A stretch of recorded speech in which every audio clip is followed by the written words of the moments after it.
We haven't had. Oh, you have another? No, no, just this one. We did. Almost 50 years, right here.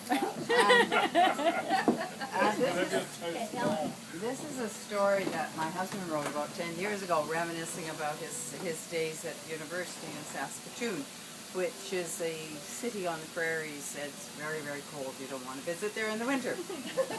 And he met a couple of people, as you will hear. One is Narayan, and the other is was a young man from Sri Lanka, or Ceylon as it was then called. So I don't want you to confuse. This is Narayan, the other person is Namal. This will be of great interest, I hope, to you too, but not so much for all of you, but you must indulge us, okay? It's called Those Were the Days. It was officially spring, but hardly so in Saskatoon. I drove to the airport with my friend Narayan, a graduate student from India, and a few other foreign students. It was about midnight, and it was very cold. We were there to meet Kusum, who had flown directly from India. She walked gingerly down the steps from the airplane. She was young and beautiful, and she wore a sari, which was bare at the waist. This one I'm wearing. I thought to myself that it wasn't going to be easy for her here.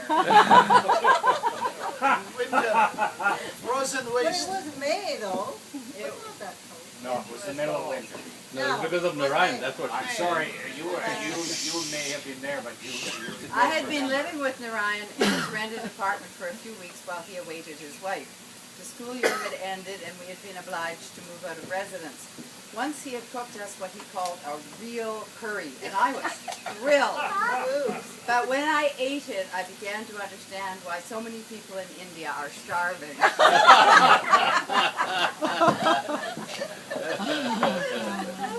My law studies were over and I was beginning my articling year. By then I had rented an apartment together with my friend Nimal, a graduate student from Ceylon, as it was then called.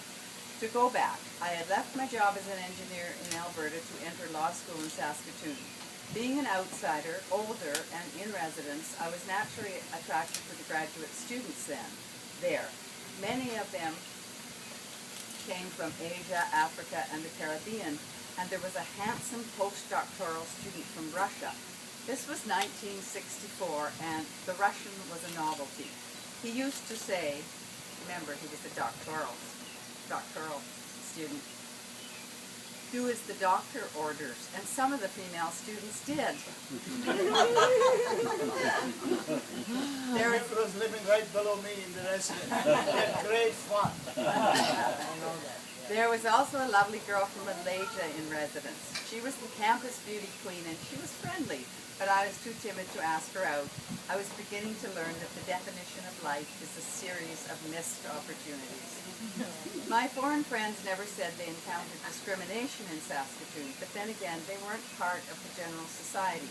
In residence, however, I found out that to call a Pakistani or a Ceylonese an Indian was a faux pas. Nimal said that was like calling a Canadian a Yankee. One of the major problems for the foreign students was the residence food, which I felt was good.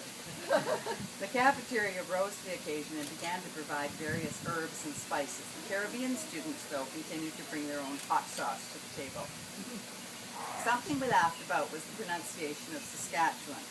The foreign students would say Saskatchewan or Saskatchewan, but eventually they learned that it was best to avoid the word. To this day, I find that CBC television can't pronounce it properly. It's Saskatchewan, not Saskatchewan. All my lectures were in the morning, and I used to nap in the afternoon. After dinner, I would go to the courthouse downtown to study because some others studied there, and at 10:30, when the courthouse closed, we would repair to the Cavalier Hotel to drink beer until its closing, when the bartender would say, Let's drink them up, ladies and gentlemen, please. Remember that? 11 o'clock, we were kicked out of the bar. Yeah. The foreign students were not big beer drinkers, although Narayan did refer to the Cavalier as the office. He preferred Cinzano, and one night he had apparently had more than a little before coming to our residence ritual of watching Bonanza in the television lounge. He repeatedly referred to the program as Bonzano. That was the Cinzano effect. As I say, my afternoons were free. After a while, instead of napping, I decided to get some culture.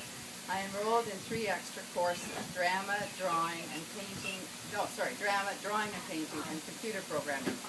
Because I was on a full program, they were free.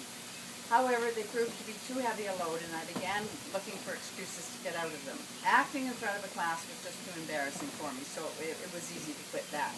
Then I lost my computer programming notes and told my friend Ellen that if I didn't find them, I was quitting the course. 2 days later, as I was walking between buildings, there they were, sticking out of a snowbank. So I had to continue. Drawing was enjoyable, and I passed the 2 extra courses. Now that Narayan's wife had arrived, Nimal and I decided to throw a party for her. We cooked Swiss cheese fondue, then a big item. She came in her sari, and so did many others, without saris but with clothes, including Ellen, who would soon become my fiancée. There was some noise, and the owner of the apartment building, who lived in one of the apartments and who lived in hope of hearing noise, soon came over. I invited him in and explained that we had the privilege of entertaining the daughter of the Prime Minister of India, who was then Indira Gandhi, and I introduced him to Kusum. He was not impressed. Perhaps because he thought, as Christopher Columbus had, that India is on our continent. There was a girl of Ukrainian descent at the party. She said she didn't know how to kiss, and a graduate student from Uganda kindly offered to teach her. You can't say the foreign students were selfish. What was her name? Yeah, What's her name? She's long gone. Have got a telephone number? Really, now? Okay, good. Yeah. Soon, Nimal left for a university in the United States, but I kept the apartment. To try to impress my fiancé and her mother, I invited them for dinner. I had been boasting about my cooking skills because I learned a little from Narayan. What a professor you learned from. But in fact, I had only cooked 2 meals before in my life, both of them disasters. The one to come was nearly a failure. I knew that Ellen's mother wouldn't be impressed by fondue, but I had a pressure cooker that could cook a complete meal. I cooked a roast with vegetables but made one mistake. I know you'll think the pressure cooker blew up, but it didn't. Rather, I put in way too much salt. But my guests were very polite. No, I would have been happy. My article Andrew would have walked out.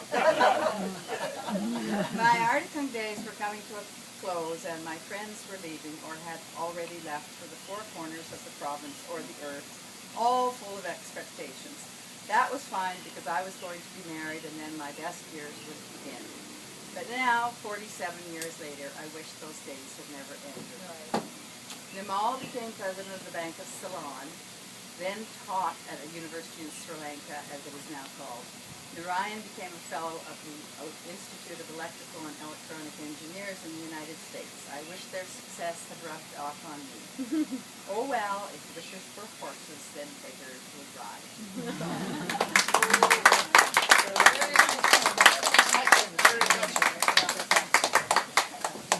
So would you guys like to cut the first piece of cake? Yes.